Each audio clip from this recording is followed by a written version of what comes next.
السلام علیکم ورحمۃ اللہ وبرکاتہ۔ پارہ 16 سورہ طٰہٰ آیت نمبر ہے 95 سے۔ اعوذ باللہ من الشیطان الرجیم، بسم اللہ الرحمن الرحیم۔ قال فما خطبک یا سامری، قال کہا، فما تو کیا ہے، خطبک تیرا ماجرا، یا سامری اے سامری۔ یہاں پہ کیا کہ حضرت موسیٰ علیہ السلام اپنی جسمانی شخصیت کے لحاظ سے مضبوط تھے، اس لیے اللہ نے ان کو نبوت کے لیے چنا۔ تو دونوں میں یہ شخصیت کا یہ فرق ہے۔ اور آگے چلتے ہیں کہ قال بصرت بما لم یبصروا بہ فقبضت قبضۃ من اثر الرسول فنبذتها وكذلك سولت لی نفسی۔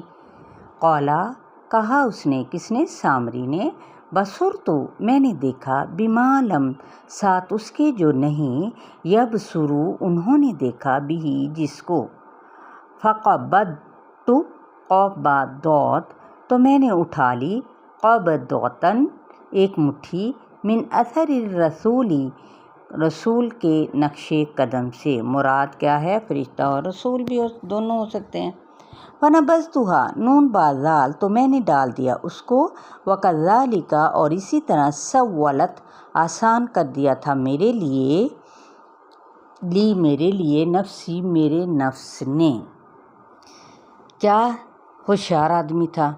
تو سوالہ کیا تھا کہ نفس کا اس چیز پر جس کا وہ حریص ہو خوبصورت کر کے دکھانا۔ یہی لفظ حابیل اور قابیل کے قتل میں، اور یہی یوسف علیہ السلام کے بھائیوں کے لیے بھی استعمال ہوا ہے۔ قال فاذهب فإن لك في الحياة أن تقول لا مساس وإن لك موعدا لن تخلفه وانظر إلى إلهك الذي ظلت عليه عاكفا لنحرقنه ثم لننسفنه في اليم نسفا۔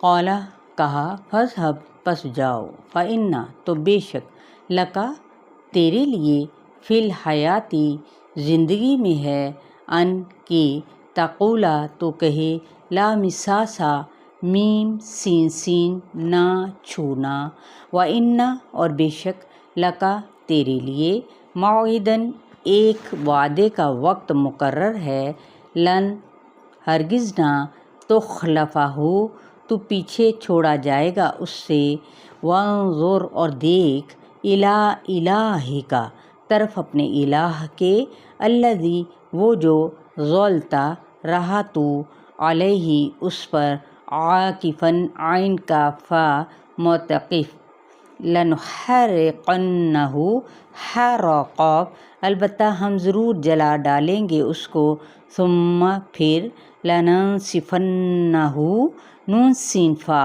البتہ ہم ضرور گرا دیں گے اس کو یا پھینک دیں گے اس کو، فی الیمی سمندر میں، نسفا گرا دینا۔ یہاں پہ لامسا بائبل میں آتا ہے کہ سامری کا جسم کوڑ کا ہو گیا تھا، اس کے جسم میں کیڑے پڑ گئے تھے، لوگ اس سے کترانے لگ گئے تھے۔ تو آپ دیکھیں وہ لیڈر جس نے جھوٹ کی بنیاد پر لوگوں کو اکٹھا کیا، اپنا شیدائی بنا دیا، دنیا میں ہی لوگوں کے لیے استغفر اللہ عبرت کا نمونہ بنا دیا گیا۔ تو کیا پتہ چلتا ہے کہ جھوٹ کی وجہ سے انسان دنیا ہی میں ذلیل و رسوا ہوتا ہے۔ بعض تفاسیر میں کہ سامری نے موسیٰ علیہ السلام جب کوہ طور پر جا رہے تھے تو اس نے ان کے قدموں کی مٹی اٹھائی، اور بعض نے کہا جبریل امین کے قدموں کی اٹھائی۔ اصل بات یہ ہے کہ اس نے کہانی گڑھی تھی۔ وجہ کیا تھی کہ کسی کو کچھ سمجھ ہی نہ آئے۔ اور کیا بات گھڑی تھی، بصرت اب بمعلم کہ جو لوگوں نے نہیں دیکھا، فنبذتها میں نے ایسی چیز دیکھی ہے جو دوسروں کو پتہ نہیں چلی۔ تو میں نے اس مٹی کو اٹھا کر بچے میں ڈال دیا۔ وہ بولنے لگا، گویا یہ ایک جادو بھری آواز تھی۔ یہی اخرافات ہوتے ہیں نا، پاؤں کی مٹی اٹھا لینا، پانی ڈیلنا وغیرہ۔ لیکن بعض لوگوں نے اس طریقے سے جادو کا عمل شروع کر دیا۔ اور دوسرے نمبر پر پانی پر پھونک مار کر راستے میں پھینک دیا جاتا ہے۔ لیکن جو صبح شام کی دعائیں پڑھتا ہے نا، اس پر جادو ہرگز اثر نہیں ہوتا۔ وعدے کا وقت ہے، اور یاد رکھیں صبح شام کے اذکار میں نے اپنی ویڈیو ڈالی ہوئی ہے، لازمی اسے آپ لوگ ضرور سنیے گا اور اپنے ڈیلی روٹین میں شامل کریں۔ وعدے کا وقت قیامت آخرت ہے، یعنی اس دن تیری خوب پوچھ ہوگی کہ حالانکہ سونا تھا، ٹکڑے ٹکڑے کر کے وہ اس نے وہیں پہ کیا تھا، پھینک دیے جاتے، اور یعنی وہ ٹکڑے، اور شرک جو تھا اس کے آثار بھی مٹا دیے۔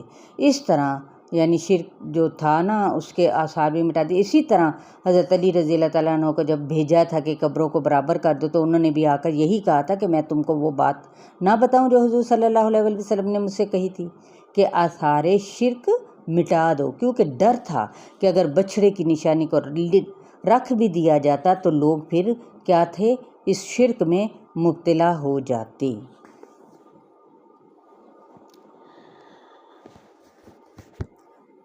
انما الہکم اللہ الذی لا الہ الا ہو وسع کل شیء علما۔ انما بے شک الہکم بے شک الہ تمہارا، اللہ ہے، الذی وہ ذات، لا نہیں الہ کوئی الہ برحق، الا ہو مگر وہی، وسیع ہے، چھایا ہوا ہے، کل ہر شیء چیز پر، علم کے اعتبار سے، یعنی بچھڑے کو تم معبود بنا بیٹھے ہو، وہ تو الہ ہے ہی نہیں۔ الہ ہونے کے لیے ضروری ہے کہ وہ ہر اس چیز سے واقف ہو۔ تو آیت الکرسی میں بھی یہی صفت ہے کہ اللہ کے علم کی وسعت کو سمجھنے کے لیے قرآن میں ایک مثال دی گئی ہے۔ کوئی پتہ نہیں گرتا مگر وہ اس کو بھی جانتا ہوتا ہے، جبکہ انسانوں کے علم کا حال یہ ہے کہ وہ یہ نہیں جانتے کہ اس درخت کے پتے کتنے ہیں یا اس درخت پر کتنے پتے نکلے ہوئے ہیں۔ انسان ان سے بالکل بے خبر ہے۔ ایک مشہور سائنسدان ناسا سب کچھ چھوڑ کر گاؤں چلا گیا تو صحافی اس کے پیچھے پڑ گئے کہ آپ اتنا اہم کام چھوڑ کر گمنامی کی زندگی کیوں بسر کر رہے ہیں؟ تو اس سائنسدان کا کہنا تھا کہ میں جوں علم میں آگے بڑھ رہا تھا، میری جہالت بڑھتی چلی جا رہی تھی۔ مجھے یہ احساس شدت سے ہونے لگا کہ میرا علم کم ہو گیا۔ یہ حقیقت ہے، بہت سے لوگ دنیا کا علم رکھنے والوں کو خدا سمجھ لیتے ہیں، تو یہ اللہ کی ناقدری اور ناشکری